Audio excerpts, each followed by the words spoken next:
What is up, guys? Welcome back to another chapter of the Bible. Today we are reading through chapter 27 of Matthew. Let's get on into it. Judas hangs himself. Early in the morning, all the chief priests and the elders of the people made their plans how to have Jesus executed. So they bound him, led him away, and handed him over to Pilate, the governor. When Judas, who had betrayed him, saw that Jesus was condemned, he was seized and with remorse and returned the 30 pieces of silver to the chief priest and the elders. "I have sinned," he said, "for I have betrayed innocent blood." "What is that to us?" they replied. "That's your responsibility." So Judas threw the money into the temple and left. Then he went away and hanged himself. The chief priest picked up the coins and said, "It is against the law to put this into the treasury since it is blood money." So they decided to use the money to buy the potter's field as a burial place for foreigners. That is why it has been called the field of blood to this day. Then what was spoken by Jeremiah the prophet was fulfilled. They took the 30 pieces of silver, the price set on him by the people of Israel, and they used them to buy the potter's field as the Lord commanded me. Jesus before Pilate. Meanwhile, Jesus stood before the governor, and the governor asked him, "Are you the king of the Jews?" "You have said so," Jesus replied. When he was accused by the chief priests and the elders, he gave no answer. Then Pilate asked him, "Don't you hear the testimony they are bringing against you?" But Jesus made no reply, not even to a single charge, to the great amazement of the governor. Now it was the governor's custom at the festival to release a prisoner chosen by the crowd.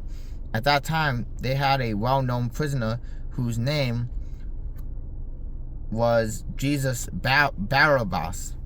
So when the crowd had gathered, Pilate asked them, "Which one do you want me to release to you? Jesus Barabbas or Jesus who is called the Messiah?" For he knew it was out of self-interest that they had handed Jesus over to him. While Pilate was sitting on the judge's seat, his wife sent him this message: "Don't have anything to do with that innocent man, for I have suffered a great deal today in a dream because of him." But the chief priests and the elders persuaded the crowd to ask for Barabbas and to have Jesus executed. While of the two, which of the two do you want me to release to you?" asked the governor. "Barabbas," they answered. "What shall I do then with Jesus who is called the Messiah?"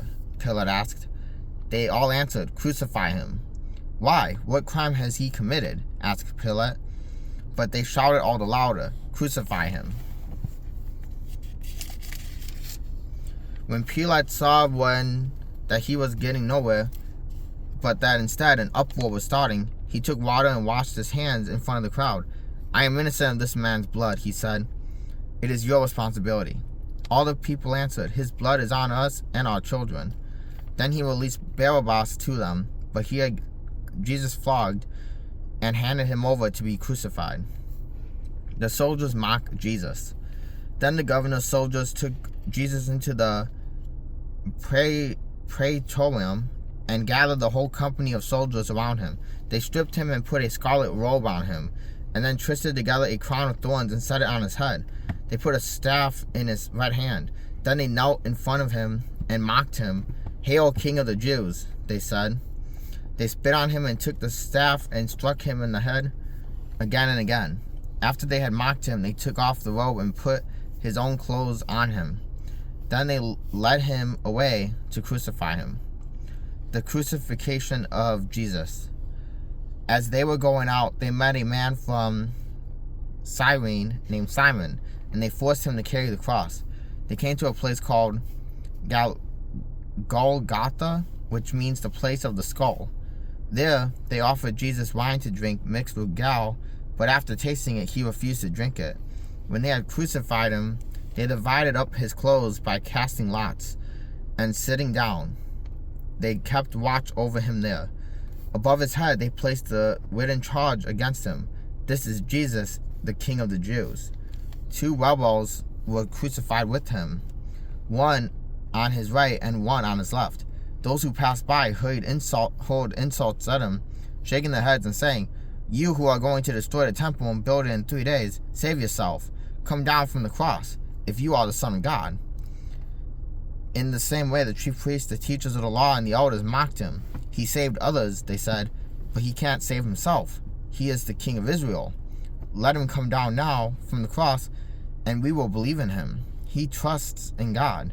Let God rescue him now if he wants him, for he said, I am the Son of God. In the same way, the rebels who were crucified with him also heaped insult on him.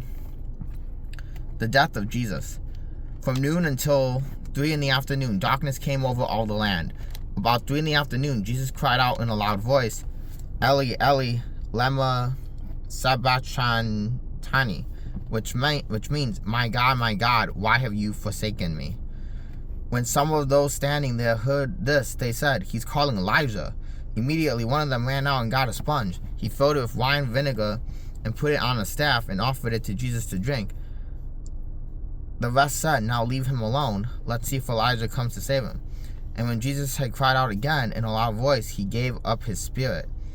At that moment, the curtain of the temple was torn in two from top to bottom. The earth shook, the rocks split, and the tombs broke open. The bodies of many holy people who had died were raised to life.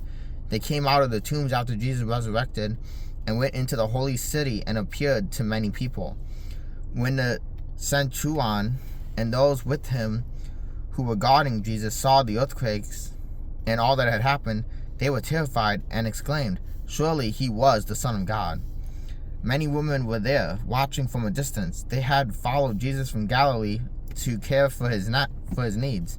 Among them were Mary Magdalene, Mary the mother of James and Joseph, and the mother of Zebedee's sons. The burial of Jesus. As evening approached, there came a rich man from Arimathea named Joseph, who had himself become a disciple of Jesus. Going to Pilate, he asked for Jesus' body, and Pilate ordered it be given to him. Joseph took the body, wrapped it in a clean linen cloth, and placed it in his own new tomb, and in a new tomb that he had cut out from the rock. He rolled a big stone in front of the entrance to the tomb and went away. Mary Magdalene and the other Mary were sitting there opposite the tomb. The guard at the tomb. The next day, the one after preparation day, the chief priest said to the Pharisees, went to Pilate. Sir, they said, we remember that while he was still alive, that deceiver said, after 3 days I will rise again. So give the order for the tomb to be made secure until the third day. Otherwise, his disciples might come and steal the body and tell people that he has been raised from the dead. Though this last deception will be worse than the first. Take a guard, Pilate answered. Go make the tomb as secure as you know how. So they went up and made the tomb secure by putting a seal on the stone and posting the guard. Alright guys, that is it for chapter 27 of Matthew. I'll see you guys tomorrow for chapter 28.